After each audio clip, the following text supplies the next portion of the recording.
ब्रह्मानंदं परमसुखदं केवलं ज्ञानमूर्तिं द्वन्द्वातीतं गगनसदृशं तत्त्वमस्यादिलक्षणम् एकं नित्यनिर्मलमचलं सर्वदी साक्ष्यभूतं भवातीतत्रिगुणरहितं सद्गुरुं तं नमामि। ओम नमो ज्ञानेश्वरा करुणाकरा या दयाळा तुमचा अनुग्रह लादलो पवन झालो सरासरी। ओम नमो जी आध्या वेद प्रतिपाध्या जय जय सुसम्यते आत्मरूपा देवा तुझे गणेश सकलार्थमती प्रकाश मुने निवृत्तीदा सौदारे जोजी जयंजी केल्या स्मरण होय सकळ गीतेंचे अधिकरण तेची बंधू श्री चरण श्री सद्गुरू नमस्कार आता वचन ऐका कमळापती माझी रंकाची विनंती कर जोडितो कथे काढी आपण सारे जवळी श्री गुरु चरण सरोज रज निज मन मुकुर सुधारी बरन हुर गोवीर विमल जसो जोदायक फलचारी बुद्धिहीन तनु जानिके सुमिरो पवन कुमार बलबुद्धि विद्या देहु मोहि हरहु कलेश विकार हरहु कलेश विकार जय हनुमान ज्ञान गुण सागर जय कबीर राम दूता तुलित बलरामा अंजनी बोला राम सिया राम सिया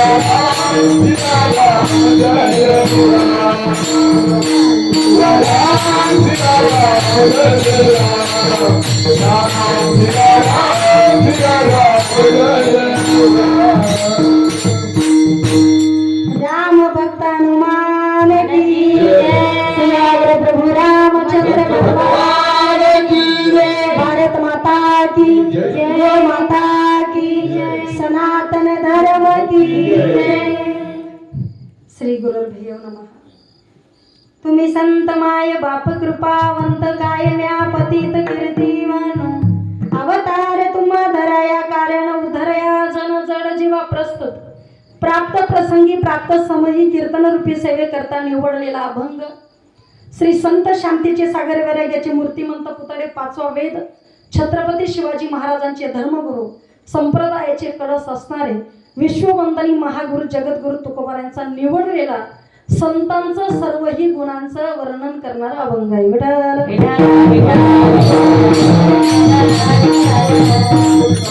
मातृतुल्य जसं वर्ण आपण करतो वडिलांशी बोलताना वडिलांची जागा आईशी बोलताना आईशी जागा पण आई सोबत जे संपर्क असतात ते वडिलांजवळ कमी असतात कारण माय जवळ सगळ्या गोष्टी परिपूर्ण होतात म्हणून संतांना माय हा शब्द लावला विठ्ठल। कारण काही ठिकाणी जगद्गुरु तुकोबारांचे काही अभंग असे आहेत जर मागण्याचा जर विषय असा असेल तर तो लक्ष्मीचा पती चित्ती धरी लागला म्हणजे लक्ष्मी माताचं वर्णन आधी केलेलं आहे कारण आई जवळ जर सांगितलं वडिलांकडनं जर डायरेक्ट शब्द टाकला तर थोडा कसरत करतील पण माय जवळ जर मागितलं तर मग संतांना बापही म्हटलंय पण पहिला शब्दाचा जो उच्चार आहे तो माय पासून आहे तुम्ही तुम्ही म्हटलंय तुम्ही मग कोण तुम्ही संत आहात हे सगळं मान्य तुम्हीच संत आहात हेही मान्य पण तुम्ही संत माय संत आहेत तर ठीक आहे पण संतांच्या अंतरंगामध्ये जर आई शब्द जर तुम्हाला वापरलं तर मी ज्या ज्या गोष्टी तुमच्याकडे अवेलेबल मागेल किंवा काही प्रयत्न करेल की जे माझ्या आयुष्यामध्ये कमतरता भासली असेल तर माय बनून तुम्ही मला कधीही असं म्हणणार नाही की या गोष्टी तुला माझ्यापासून मिळणार नाहीत सगळ्या गोष्टी सगळ्या लेकरांचं लाड पुरवणारी कोण आहे माय मग तुम्ही मायही आहात पण यदा कदाचित लाडाने वाढवलेला आईने लेकरू जर थोडंसं वातरलं मायने जर जास्त लाड केलं तर लेकरू वाकड. हा, पण तेच वात्रट लेकरूला एखादा मोठा शब्द उच्चारून किंवा काहीतरी धाक दाखवून जवळ करण्याचं काम जे करतात तुम्ही, ती जागा तुम्ही सुद्धा सांभाळ. म्हणजे बाप, तुम्ही मायही आणि तुम्ही बापही, तुम्ही संतही, तुम्ही संत माय बाप. बरं, एवढे सगळे हे गुण मी तुमच्यामध्ये बघितल्यानंतर आता काय अपेक्षा आहे माहितीये का? तुम्ही संत माय बाप कृपावंत, तुम्ही संतही आहेत, माई आहेत, बापही आहेत, पण कृपावंत सुद्धा. कारण जोपर्यंत कृपावंत होत नाही तोपर्यंत त्यांची कृपा आपल्यावर होत नाही. कारण जोपर्यंत कृपा नाही, कृपादान केले संती कल्पांती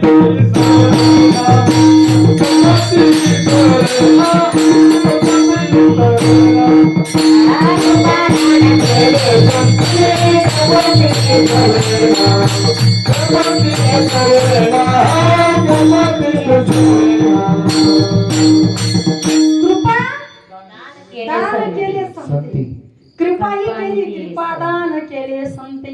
म्हणजे किती ख्याती आहे भगवंताची, म्हणून तुमची कृपा असावी. मग संत म्हणतात आमचं येण्याचं मूळ कारणच ते आहे. तुमच्यावर आम्ही कृपा करू, पण केव्हा करू? जोपर्यंत बाळ रडत नाही तोपर्यंत लेकराला आई सुद्धा जवळ. तुम्हाला जर संतांची कृपा प्राप्त करायची असेल, आईचा प्रेमाचा पाझर जर तुम्हाला प्रेमाने प्यायचा असेल, किंवा आईचे सर्वही गुण आपल्यामध्ये अवतरण करायचे असतील, किंवा आईचं सर्वस्वी प्रेम आपल्यावरती जसं तसं प्राप्त व्हावं असं वाटत असेल, तर तुम्हाला काय करावं लागेल? त्या आईचा ध्यास धरावा लागेल. जोपर्यंत तुम्ही रडत नाही तोपर्यंत माय आपल्याला उचलत नाही. तसं जोपर्यंत तुम्ही भगवंताच्या जवळ, भगवंताला प्राप्त करण्यासाठी संतांच्या जवळ जात नाही तोपर्यंत आपला कृपाही होणार नाही, आपला उद्धार सुद्धा होणार नाही.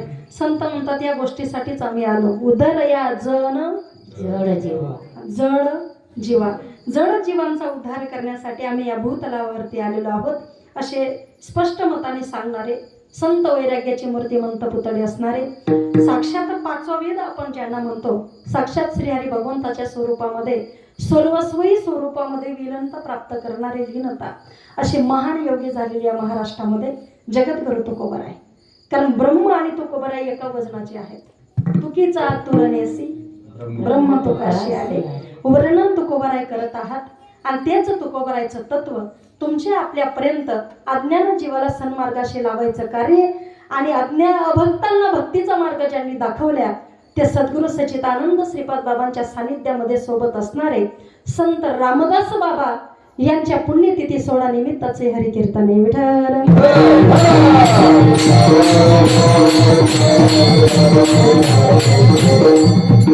संतांचीच गुण, संतांचेच गुणासाठी अभंग निवडलेला आहे. स्तुती संतांनी करावी, कृपा प्राप्त संतांनी करावी, पण त्या कृपेचे अधिकारी आपण आहोत. म्हणून ते कृपा कशी संत प्राप्त करून घेतात ते चरित्र रामदास बाबा यांच्या चरित्रामधून आपल्याला नक्कीच काहीतरी त्यांच्यामधून चांगले गुण घेण्यासारखे आहेत. कारण वास्तव स्थिती अशी आहे, श्रीपाद बाबा नाव घेतल्यानंतर आपण रामदास बाबा म्हणतो की नाही? म्हणावंच लागणार आहे का? तुमच्या आपल्यापर्यंत तुकोबरायांचं तत्व, ज्ञानोबरायांचं तत्व श्रीपाद बाबांचं माध्यमातून आपल्यापर्यंत पोहोचवण्यासाठी जितकी तळमळ आणि जितकं सहकार्य, जितकं तन मन धनाने अनमोल सहकार्य इथपर्यंत आणण्याचा प्रयत्न ज्यांनी केला त्यांना रामदास बाबा म्हणतात.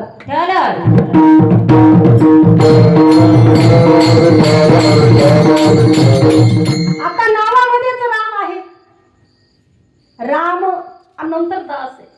जसं रामदास स्वामींचं नाव आहे, राम म्हणजे मी रामाचा दास आहे, म्हणून राम दास आहे. आता नाव जसं आहे तसं बाबांचं जीवनचर्याकडे थोडं बघूया. कारण 26वी पुण्यतिथी 16 आहे, पण त्याच्या आधी 26वी पुण्यतिथी 16 आपल्या पूर्ण परिसरामध्ये मोजता येणार नाही एवढे साधक आहेत. किती? मोजता येणार नाही एवढे साधक आहेत. पण रामदास बाबांची पुण्यतिथी फक्त एकाच व्यक्तीला आठवण करायची का? एवढे वर्ष गेल्यानंतर 3 वर्षानंतर आमची आदरणीय भगिनी असणाऱ्या जिजाताई यांनी मनामध्ये संकल्पना करावी की बाबा मी तुमची पुण्यतिथी साजरी करेल. मनातली अपेक्षा असतात आणि देवाकडे जे तुम्ही मांडणार ते देव पूर्ण करण्यावर राहत नाही. फक्त मांडताना आपली भावना चांगली असावी. पण झालं काय माहितीये का, काही लोकांना असं वाटतंय की आम्हीच देव होऊन गेलो. आपण देवच आहोत यात काही शंका नाही. पण मी देव आहे हा अहंकार नडतो देव बनायला. विठ्ठल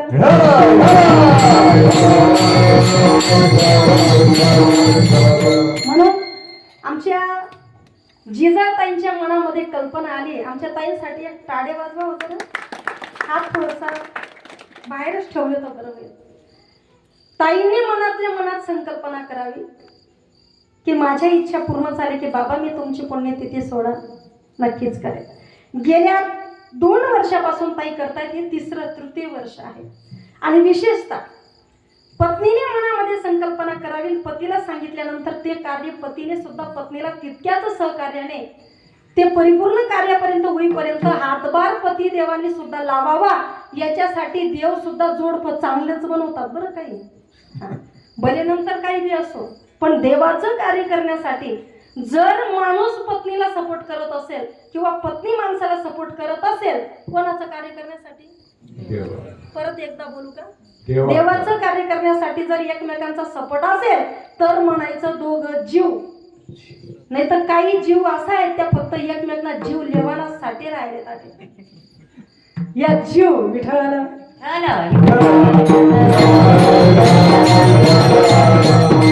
म्हणून कसं आहे ना, कार्य करत असताना म्हणून काही लोक म्हणतात ना, नाही हो 100 मधून देवाने असा एक जोडा बनवलेला आहे लक्ष्मीनारायण सारखा. बायकोने आवाज द्यावा, नवऱ्याने ऐकावं, नवऱ्याने सांगावं, बायकोने ऐकावं. काही अजूनही जगामध्ये असे जोडपे बरेच मिळतात. बरंच एकमेकांसाठी 2 मिनिटं नको का पडेना, पण जर देवाचा कार्यक्रम आला ना आपल्या साधकांमध्ये बरेच जोडपे असे आहेत. पण बाबांना मिळावे का काय सगळं तथं पहिले काय,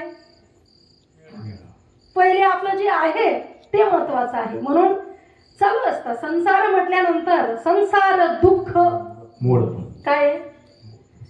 हा, जसं तुम्ही प्रवास करत असताना मोड येतो ना, मोड. पण तुम्हाला प्रवास इथून मुक्तीला जायचे 3-4 ठिकाणी मोड येतात आपल्या रस्त्याला. पण असं आहे का, हा रस्ता किंवा फरशीवरती थोडीशी जागा विचित्र आहे, खडी पडलेली म्हणून मी त्या रस्त्याने जाणारच नाही असं म्हणल्यानंतर तुम्ही इथेच राहणार, पुढे जाणार. रस्ता कसाही जरी असला तरी मला तिथपर्यंत जायचं आहे. ह्या निश्चय ज्याच्या मनामध्ये असेल तो आलेल्या प्रत्येक संकटांवरती मात करून भक्ती स्वरूपाचा आनंद घेऊन परमात्माचा पायापासून चरणापर्यंतचा प्रवास आनंदाने करू शकतो. विठ्ठल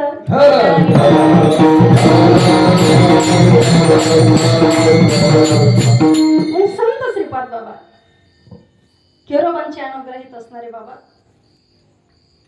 एक दिवशी बाबांची आणि रामदास बाबांची भेट झाली. आता रामदास बाबांना बंकट स्वामींचा अनुग्रह होता. कोणाचा? तुम्ही कीर्तन ऐकतायत ना? हा, कारण आज जास्त विनोद नाही आणि पहिला प्रश्न म्हणजे मला विनोदच येत नाही. आणि दुसरी गोष्ट, माझा आवाज कडक आहे, त्यामुळे असं नाही म्हणायचं तुम्ही की ताई फार कडक आहे. कारण बऱ्याच ठिकाणी होतं काय माहितीये का, सांगतात मी तुम्हीच आणि बोलतात मी तुम्हीच. गुरु झाल्यानंतरच्या साधकांची जी मनस्थिती ना बाबांविषयी, बाबाला काय म्हणतात? श्रीपाद बाबांना ज्या पदव्या दिलेल्या आहेत आपण, त्या काय उच्चारतात? एक सोपा विषय, सगळ्यात जंगलचा राजा जो आहे ना, काय पदवी आहे? ठाण्या दाण्यावाघ. काय म्हणतात बाबांना? वाघ. मग वाघाचे जे लेकरे आहेत ते कोणासारखे असतील? कोणासारखे? ऐकून म्हणून मला बरोबर ना? मग वाघना माग जर आपला आवाज कडक होत असेल तर आपले स्वाभिमान पाहिजे का नरमता पाहिजे? लेकरं कोणाची? वाघाची. आणि वाघाचं काम आहे जंगलामध्ये असताना किती जरी लांडग्यांनी धूम केले, वाघाचा नुसता पायाचा पंजाचा फुफुटा उडतो ना तरी लांडगे दूर पडतात. विठाला फक्त काय, वाघाचा पाय त्यांनी बघितलेला नाहीये, पण पंजा ठेवताना जो उडते ना ती धूळ, जी धूळ उडाली तेवढी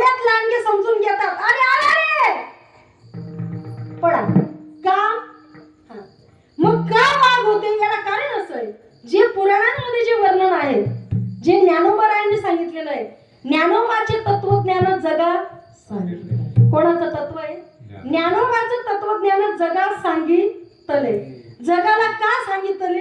कारण तुम्ही आपण या मोहमायाच्या पाशमध्ये आणि नुसतं मंत्रांमध्ये अटकून न राहता सहज येणारी परिस्थितीमध्ये परत पुनरुपी जननम आणि पुनरुपी मरणम, परत परत जन्माला येणं, परत परत मृत्यूशी जाणं, या 184 योनीचा हा जो फेरा आहे याच्यापासून मुक्तता प्रत्येकाला मिळावी. कोटी फेरा